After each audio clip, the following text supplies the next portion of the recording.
Let me introduce myself. My name is Mark Moser. We are doing a daily show called Master Feedback Live. People send us their mix project. We are commenting on it. For every track we're discussing here, we're doing a free mastering. And before we get started, let me present you the one and only, my assistant, Nick. Hey Mark, Nick, how are you doing? Once again, we're going into a completely different direction. Okay. I'm not saying much, just press play and we'll discuss it later.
Cut it. A guy named Peter contacted me on the Facebook page. He's an experienced musician, great classical arrangement. What he's saying is he has a rock background. He was wondering whether we have some advice for him when it comes to mixing classical instruments. He produced this session with VST instruments. I think what he's using here is the what's it called, native instrument, Complete 11 Ultimate or whatever. There's tons of libraries out there, and I've met some TV composers who are doing exclusively stuff like that on a daily basis, and what's very common for these people is they have a bunch of mostly PC servers completely set up with an entire orchestra to go. They need tons of CPU powers. They have at hand pretty much the entire orchestra, violins, second violins, violas, cellos, everything's just set up. The guys that I met just leave it up and running 24 hours a day, so they can go into the studio.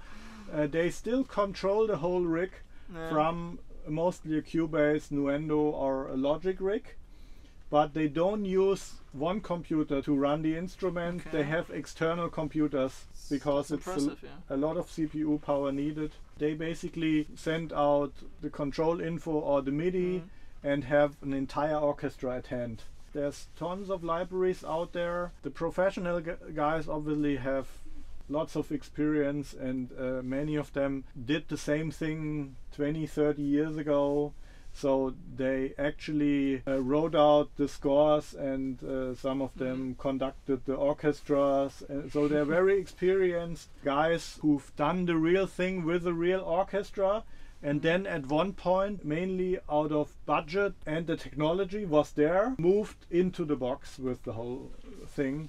The laptop bedroom producers, they all get situations where, okay, we got this big chorus and now we want to add a whole orchestra. Yeah, big, massive Hollywood sounding string section. So it's really interesting. What are the steps to get there, you know? I mean, the hip hop guys, at many times, they just sample something from a classical track and then build their track around it, you know? I mean, Kanye has been one of the guys who's doing a very good job on these things. But even Kanye then brought big choirs, orchestras into the studio and had a lot of fun recording the real thing. And I guess the question we're trying to not completely answer but give some inspiration today is, when all you have is your bedroom studio with a laptop, near field speakers, and you want that huge Hollywood orchestra sound, what's the most clever way to go about it? Peter sent us his whole Logic session pretty much. He gave us the whole orchestra in separate tracks. He did a very good job arranging. If you don't have a classical background, I mean, you can try. Question is, once you got all the instruments down, Peter emailed us because he really wasn't happy in terms of giving the impression of a real concert hall and the depth of the instruments, the stacking. I had a bit of a chat with him on Facebook. And he was really wondering about things. He said he was messing around with a high-pass filter, cutting out the lows, and wondering about how would you EQ things. As much as we're working with EQs and high cuts and low cuts in the rock pop world, you need to keep it as natural as possible. And these samples are really natural, but they're mostly mic'd up very close, and to get the impression of the big Hollywood sound, you need to really start working with reverbs. The first step to get your head around this, you Google orchestral seating chart. Every classical orchestra is seated in a similar manner, and this comes from 200-300 years ago, where you wouldn't have a fader for every instrument, but the task was to seat every player in the concert hall, so the entire orchestra would give you a full body of sound. So if you want to put this thing together with your virtual instrument, the first thing you do is look at these charts, and if you don't have a classical background, get your head around how classical instruments are seated in a concert hall. If you ever had your ear near a trombone, you get the idea why these guys sit far in the back, you know. Sure. So the loud, powerful instruments are more in the background, as you can see. So are the percussions and timpanis. Then you have a spectrum of strings going from left to right. If you pay close attention to this seating, every classical recording you hear is recorded with exactly that seating. So you know, if you go crazy and say, oh, well, I put the trombone far right and the oboe goes left, and you go just crazy, it's in the culture of classical music. People have done this for hundreds of years, and every classical piece ever was created with this seating. So the first thing you do is you pan your instruments, like the violins left and the double basses right. Yeah, I mean, it's complex because there's a hell lot of different instruments. I like to print it out, maybe have a big poster above your screen or above your speakers, and then you basically build your picture and your stage from that. This is how you go. And then of course the stuff that's further in the back also has more reverb, so you go a bit more crazy with reverb with the stuff that's further back. You don't work with just one reverb. This is a lot of experience and experimentation. Bring up a lot of different reverbs. I especially like the reverbs coming from the Bricasti reverb.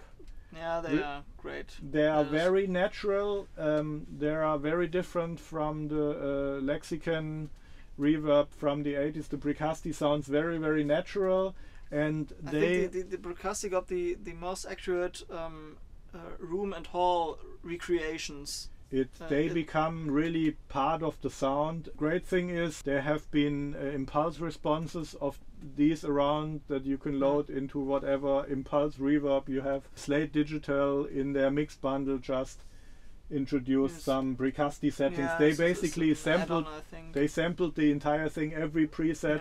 Get friendly with these. Play an oboe, try different rooms, and then use 10 aux sends for reverb and put different sizes of reverb on it. Be very careful. Each instrument in a mix like that will have some reverb.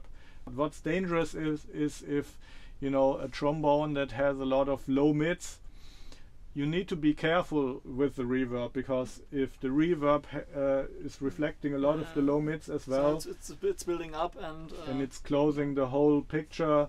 So this is how you approach these things.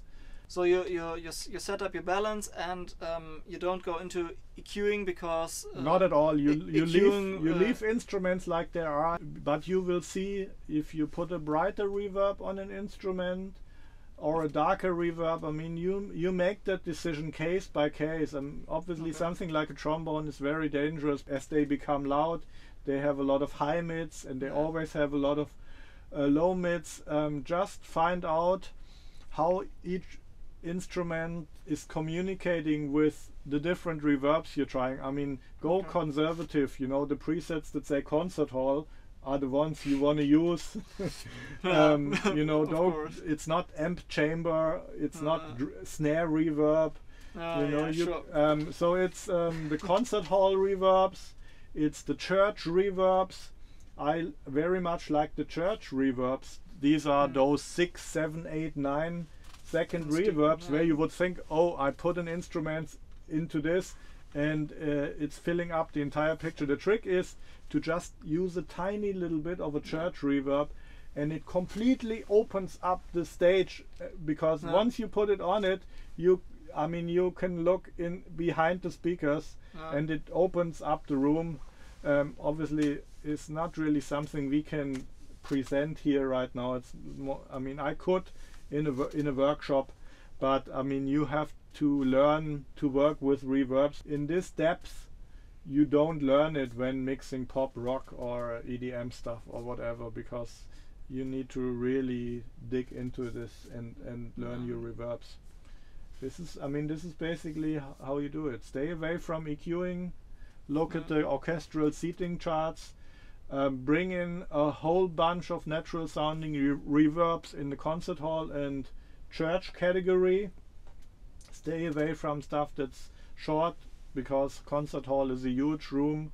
These reverbs all have a pretty long pre-delay, because every player distance to the next wall is pretty big. And then it depends on, you know, do you want to place the listener right in the first row or more back? And that's it pretty much, you know. It helps if you move your ass to an actual opera house, sit down, and you'll be surprised what kind of sound you get there. You know, you will never get this exact sound from speakers. You know, maybe we are closer here than other guys. I would love to hear the new Hamburg Opera House. I've been in there. It looks impressive. I don't know, they spent how many years and development money they put in designing all these absorbers around the room. Great concert halls are very natural and organic sounding, so this is tough, but you can get there. I hope Peter's watching, because his arrangement is great. We can listen a little bit further what he's doing.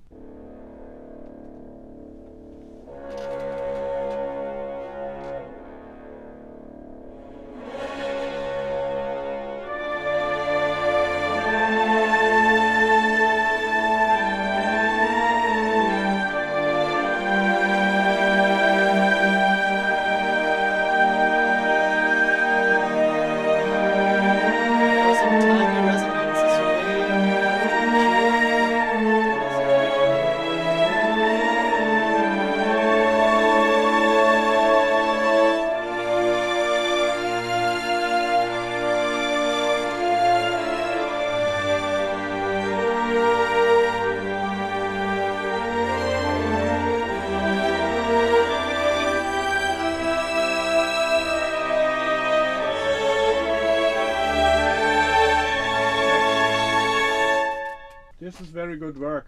Depending on what type of libraries you can put your hands on, as far as the strings go, I can recommend, if you're not happy once you got the strings going, try completely different libraries, because a big string sound basically lives from every player playing a slightly different pitch.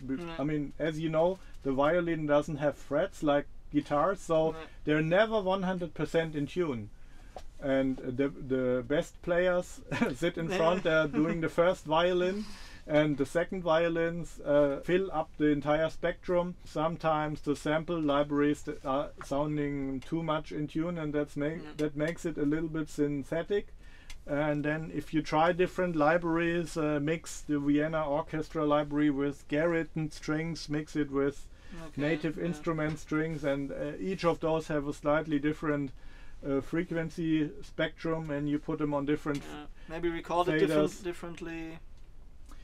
Try to mix up different type of string sounds. This is the key for the strings. Brass is pretty straightforward, you know, even Logic built-in library has some cool trombones and stuff. And I mean, obviously you can spend 10,000s of euros on orchestra libraries. There are a bunch of companies who went absolutely crazy covering every detail, but then still it's the same story. The reverbs and the placement and how close you go to the original seating chart, that is the main thing that will make up your sound.